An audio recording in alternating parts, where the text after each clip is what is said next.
Assalamualaikum warahmatullahi wabarakatuh. Jumpa lagi tentunya dengan saya Pak Bowo, masih di channel yang sama, yaitu channel kelas online. Channel yang memberikan informasi pembelajaran bagi sobat belajar dimanapun Anda berada. Pada kesempatan kali ini saya ingin melanjutkan materi sebelumnya. Kalau di materi sebelumnya kita sudah membahas mengenai sistem reproduksi pada pria dan juga sistem reproduksi pada wanita. Nah, pada kesempatan kali ini saya akan membahas mengenai siklus-siklus menstruasi dan fase-fase menstruasi. Ya, bagi para wanita, materi ini sangat penting bagi kalian agar kalian bisa mengetahui menstruasi yang benar seperti apa cara perhitungannya dan bagaimana cara menentukan masa subur yang nantinya akan berfungsi ketika sudah menikah untuk menentukan kapan untuk memperoleh momongan yang baru seperti itu. Baiklah, langsung kita simak materi kita yaitu mengenai fase menstruasi. Apa yang dimaksud dengan menstruasi? Berarti menstruasi itu merupakan pendarahan yang terjadi akibat luruhnya dinding endometrium atau mengikisnya dinding endometrium. Dinding endometrium itu adalah dinding pada rahim yang banyak mengandung pembuluh darah karena embrio tidak mengalami pembuahan atau embrionya tidak melekat. Ya, kalau melekat berarti terjadi pembuahan. Ya, kalau tidak melekat berarti tidak terjadi pembuahan. Nah, jadi ini adalah dinding embrio. Ini yang dimaksud dengan dinding endometrium itu tadi ini, endometrium. Nah, dinding endometrium ini nanti yang meluruh atau runtuh seperti itu ya. Sehingga mengeluarkan darah karena di sini banyak mengandung pembuluh darah seperti itu. Jadi menstruasi, saya ulangi lagi, merupakan pendarahan yang terjadi akibat luruhnya dinding endometrium yang banyak mengandung pembuluh darah karena embrio yang tidak melekat. Ya, kalau tidak melekat berarti tidak adanya pembuahan atau sel telurnya tidak dibuahi seperti itu. Menstruasi itu umumnya terjadi antara 21 sampai 35 hari ya. Jadi siklus menstruasi itu umumnya terjadi antara 21 sampai 35 hari. Nah, di sini saya akan menyampaikan cara menghitung siklus menstruasi yang benar seperti apa. Ya kadang kita sendiri atau kalian mengalami gitu ya bahwa misalnya bulan ini menstruasinya tanggal 1 gitu. Ternyata bulan depan menstruasinya tanggal 10. Bulan depannya lagi menstruasinya misalnya tanggal 9. Ya, kok tidak sama gitu ya.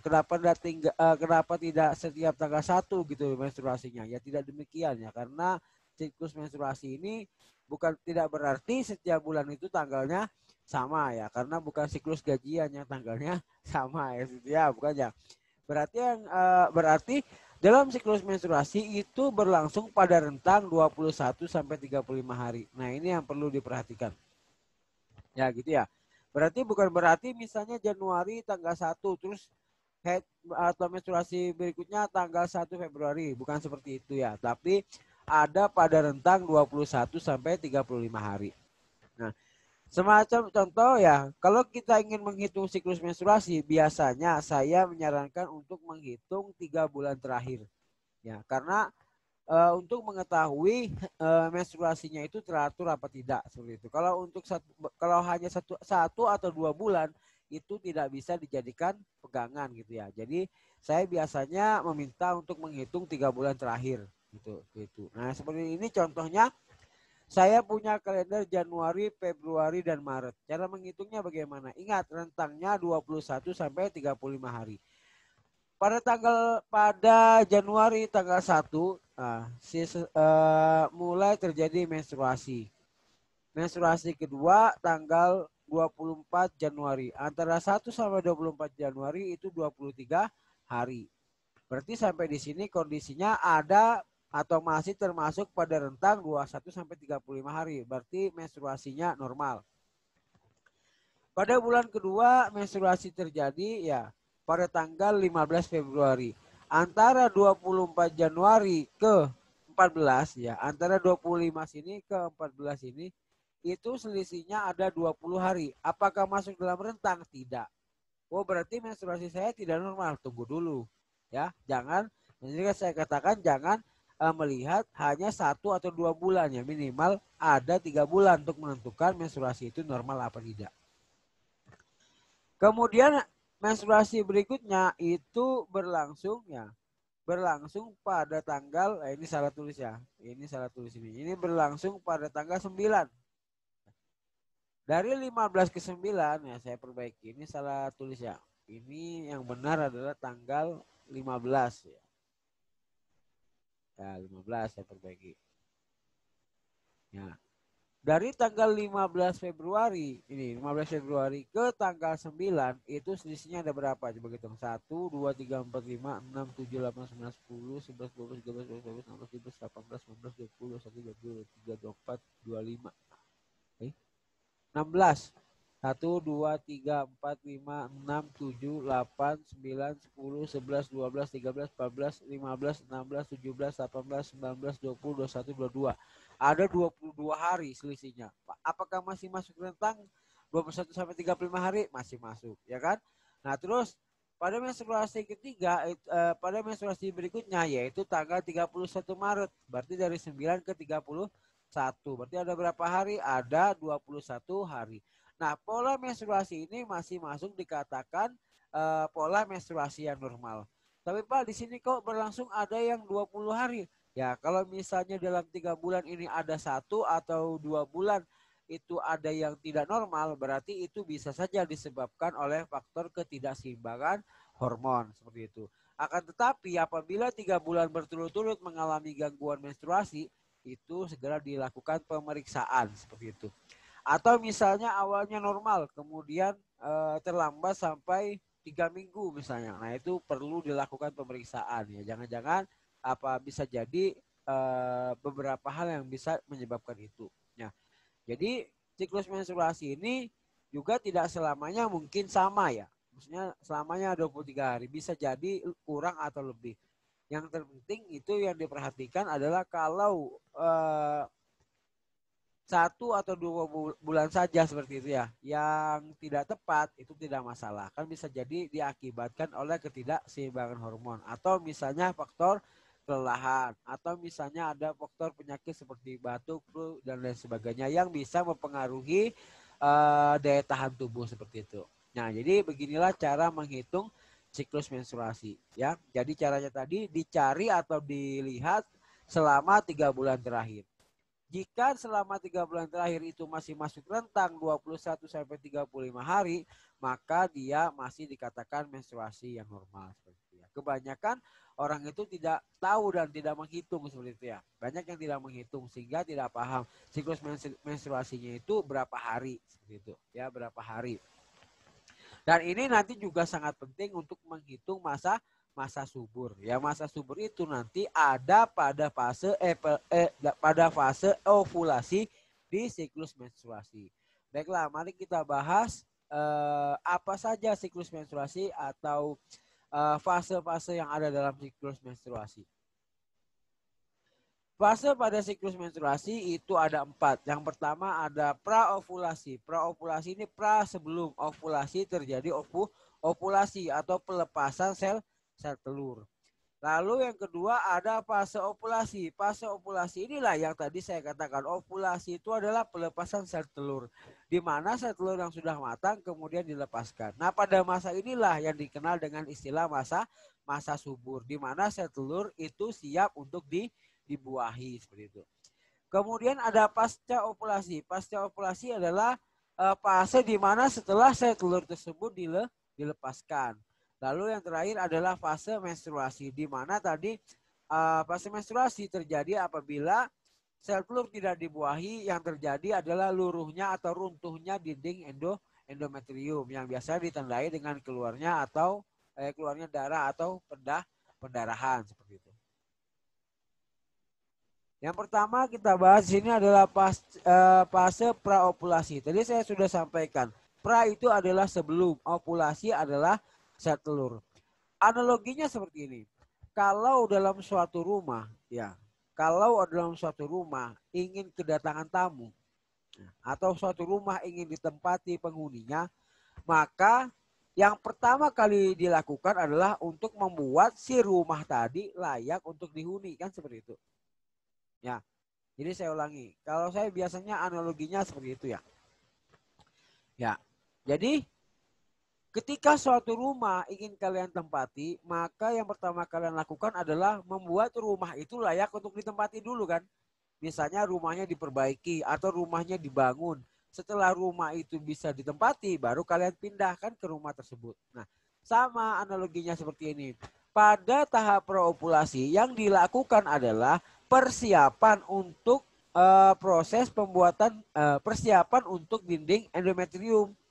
Ya, dinding endometrium. Endometrium itu kan ada pada uterus ya, ada bagian dari uterus atau rahim yang merupakan tempat dari tumbuh dan berkembangnya sel telur atau embrio. Nah, sebelum ditempati oleh sel telur atau sebelum ditempati oleh embrio, maka disiapkan dulu tempatnya. Ya, tempatnya yaitu endometrium. Nah, itu diawali dengan masa praovulasi atau masa sebelum adanya atau terjadi pelepasan sel telur. Pada masa praovulasi atau sebelum dilepaskannya sel telur, maka hormon pembebas gonadotropin dikeluarkan oleh hipotalamus. Hipotalamus itu yang di otak, ya. Jadi pertama kali itu dikeluarkan dulu hormon yang namanya hormon pembebas gonadotropin. Apa fungsinya? Fungsinya adalah untuk memacu kerja hipofisis untuk mengeluarkan FSH, follicle stimulating hormone. Apa yang dimaksud dengan follicle stimulating hormone adalah hormon yang berfungsi merangsang folikel-folikel. Ya, folikel-folikel yang ada pada ovarium. Ya, yang ada pada ovarium. Sehingga ovarium nanti mengeluarkan hormon estrogen. Ya, mengeluarkan hormon estrogen. Hormon estrogen inilah yang menyebabkan terjadinya pembentukan kembali atau proliferasi pada dinding endometrium. Setelah tadi dinding endometrium tadi luruh atau runtuh akibat proses menstruasi, maka dinding endometrium tadi dibentuk lagi. Ya ibaratnya tadi saya bilang, sebelum rumahnya ditempati, maka rumahnya diperbaiki lagi. Nah, sama kayak ini, endometriumnya diperbaiki, yang memperbaiki adalah estrogen. Kalau punya rumah yang memperbaikinya ya tukang, seperti itu ya. Itu bahasa sederhananya, analoginya seperti itu. Ya, analoginya seperti itu. Nah, kemudian peningkatan kadar estrogen juga menyebabkan serviks mengeluarkan lendir yang bersifat basah. Lendir ini berfungsi untuk menetralkan suasana asam pada vagina sehingga mendukung kehidupan sperma. Ya. Jadi selain berfungsi untuk pembentukan endometrium, ya, pada serviks juga mengeluarkan lendir yang berfungsi untuk menetralkan kondisi asam pada vagina sehingga sel sperma bisa hidup. Ya ada sel sperma itu yang tidak tahan pada asam. Nah, kalau kita ingat pada sistem pencernaan pada sistem reproduksi pria kemarin gitu kan, ada kelenjar yang berfungsi mengeluarkan cairan yang bercairan itu berfungsi untuk menetralkan asam pada uretra pada uretra seperti itu yang ditinggalkan oleh urin. Nah, sama di sini juga serviks mengeluarkan cairan yang berfungsi menetralkan kadar asam sehingga sperma itu bisa hidup ya, karena ada sperma yang mati ketika terkena asam seperti itu. Nah, jadi pada tahap praovulasi tadi yaitu adalah tahap pembentukan ya, tahap pembentukan dari endometrium yang dikenal dengan istilah proliferasi. Makanya ada buku yang menuliskan praovulasi dengan fase proliferasi, yaitu proses pembentukan kembali. Nah, seperti itu. Setelah rumahnya dibuat, nah ini setelah tadi di sini dibuat ya, si endometriumnya tadi dibuat oleh siapa? Oleh estrogen dan progesteron yang berfungsi untuk menjaga ketebalan dari si endometrium, ya kan? Nah, yang terjadi adalah kadar estrogen menghambat pengeluaran FSH. Setelah si FSH tadi terus-menerus mengeluarkan estrogen, akibatnya estrogen tadi jumlahnya banyak, maka di-stop oleh FSH. Ya, di-stop oleh FSH. Nah, Akibatnya karena FSH itu tadi di stop, ya, di stop, maka hipotalamus mengeluarkan hormon yang namanya luteinizing hormone. Peningkatan kadar LH ini merangsang pelepasan oosit sekunder dari folikel atau disebut dengan ovulasi. Jadi ovulasi ini adalah peristiwa lepasnya oosit, ya, lepasnya oosit dari ovarium sehingga disebut dengan ovulasi. Nah, ini contohnya tadi. Ini ovariumnya oositnya lepas ditangkap oleh ini fimbria, ya. Ya. Apa infundibulum nih. Nah, ini tangkap oleh ini. Ditangkap oleh infundibulum. Nah, seperti itu. Ini sudah kita bahas di organ reproduksi wanita. Ya, pada video kemarin. Ya kan? Nah, jadi peristiwa ovulasi ini secara gampangnya saya artikan bahwa peristiwa ovulasi adalah proses lepasnya sel telur dari ovarium. Ya, proses lepasnya sel telur dari ovarium. Bagaimana tahapannya? Tahapannya tadi, karena kadar estrogen yang tinggi, maka kadar FSH di stop atau dihambat. Ya, FSH itu dihambat. Lalu kemudian hipofisis mengeluarkan LH atau luteinizing hormone. LH inilah yang berfungsi untuk merangsang terjadinya pelepasan sel telur. Ya, kalau saya analogikan lagi ini masalah rumah tadi ya. Ya, rumahnya sudah terbentuk, sudah jadi. Tinggal manggil si pemilik rumah. Maka si mandor yang punya tukang di stop dulu, suruh pulang karena udah selesai kerjanya. Maka dipanggil orang lain untuk memanggil tamunya. Yang menjemput itu adalah si luteinizing ini kan, logikanya gitu. Jadi kalau ini rumahnya udah jadi, mandor tukangnya suruh pulang dulu, ganti panggil orang yang suruh jemput yang punya rumah. Oh, iya. Yang jemput itu namanya hormon luteinizing hormon, logikanya kan gitu. Nah, ini pakai jemput, rumahmu udah jadi, ayo kita ke sana. Nah, luteinizing hormon inilah yang berfungsi untuk merangsang supaya sel telur ini bisa lepas. Nah, proses pelepasannya itu disebut dengan peristiwa ovulasi. Oke. Next.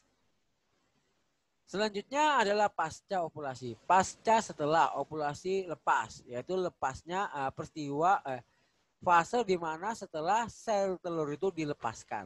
Ya, pasca itu setelah ovulasi itu berarti lepasnya sel telur.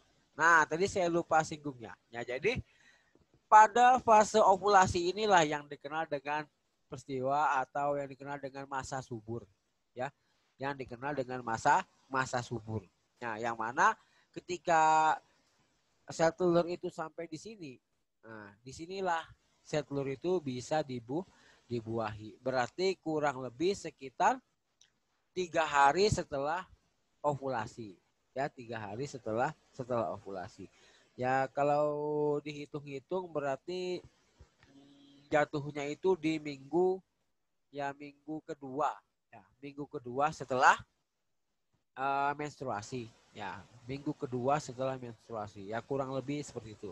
Ya, sekitar 1 minggu, 1 sampai 2 minggu setelah menstruasi, ya, 1 sampai 2 minggu setelah menstruasi, ya, begitu.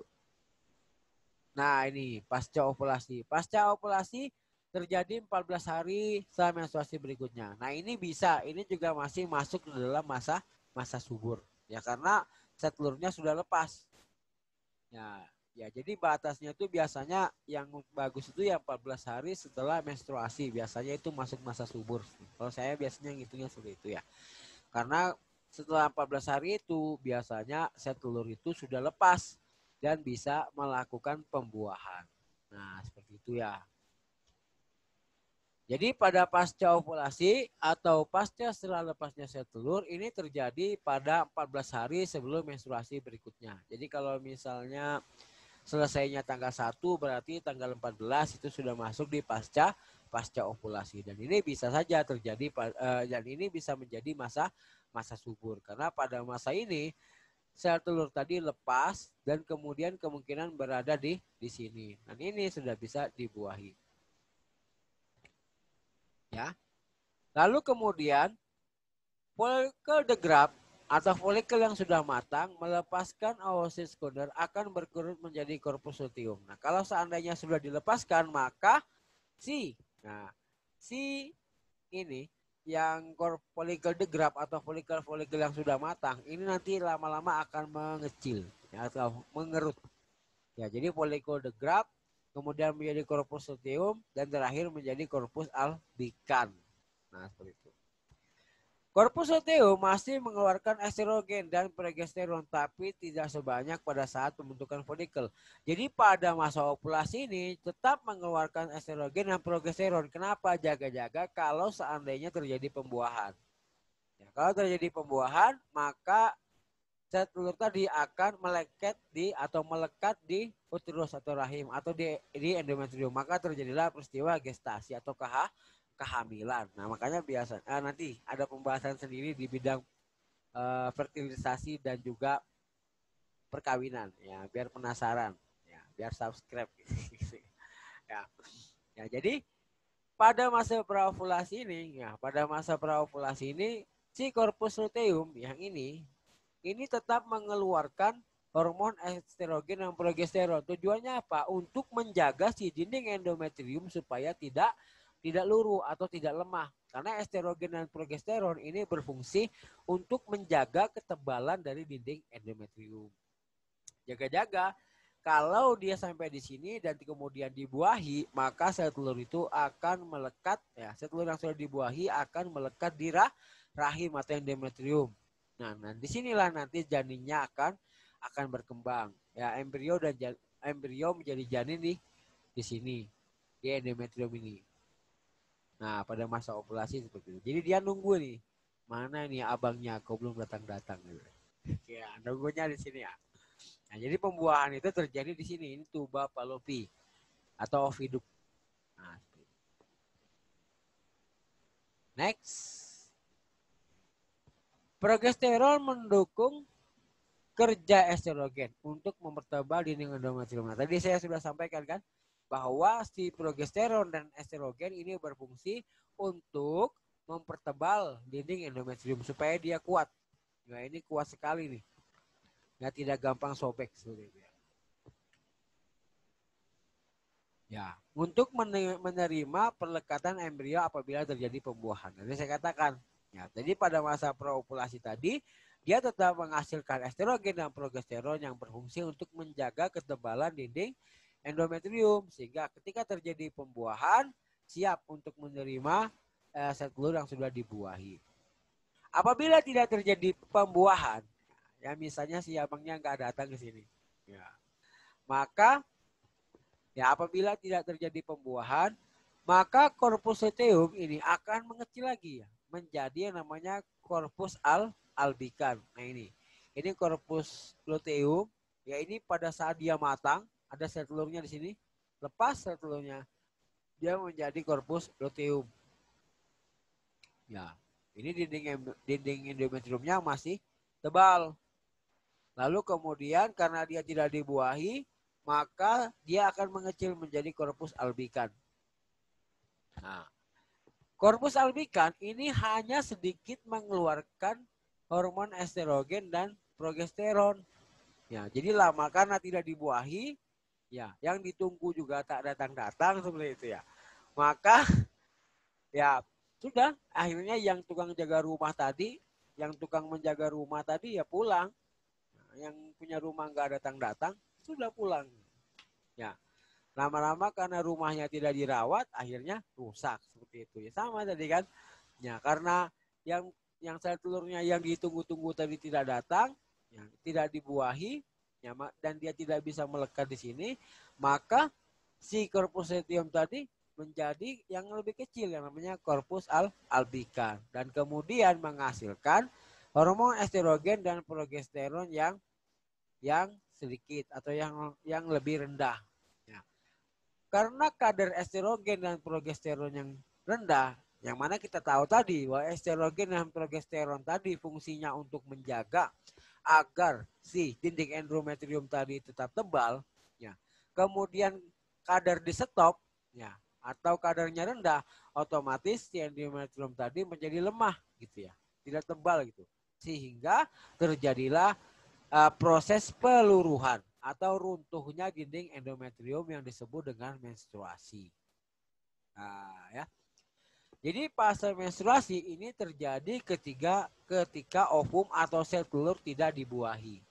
Yang mana korpus luteum karena dia berubah menjadi yang lebih kecil atau korpus albikan menghentikan hormon estrogen dan progesteron, yang mana hormon progesteron dan estrogen ini berfungsi sebagai yang menjaga ketebalan dari dinding endometrium. Nah, menurunnya kadar estrogen dan progesteron menyebabkan lepasnya ovum dari endometriumnya. Lepas di sini. Cek, lepas ya. Karena dia tidak dibuahi, maka dia lepas. Sehingga